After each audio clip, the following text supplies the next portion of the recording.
भारतातील मेट्रो ट्रेनने जलद, सुरक्षित आणि आधुनिक वाहतूक व्यवस्था देऊन शहरी प्रवासात क्रांती घडवून आणली.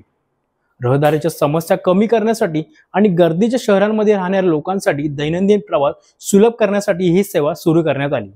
यामुळे देशातील सार्वजनिक वाहतूक एक नवीन युगाची सुरुवात झाली. पण तुम्हाला माहित आहे का की भारतातील सर्वात पहिली ट्रेन म्हणजेच मेट्रो ट्रेन कधी सुरू झाली हे जाणून घेऊया. नमस्कार, मी अमर भिंगारदेवे आणि तुम्ही पाहत आहात पुढारी न्यूज.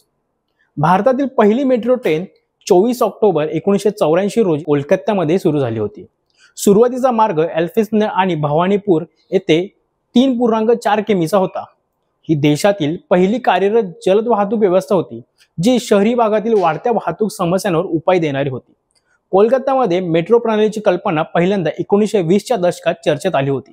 तथापि गंभीर प्रयत्नांची सुरुवात 1970च्या दशकात झाली, जेव्हा पंतप्रधान इंदिरा गांधी यांनी 29 डिसेंबर 1972 रोजी पायाभरणी केली होती.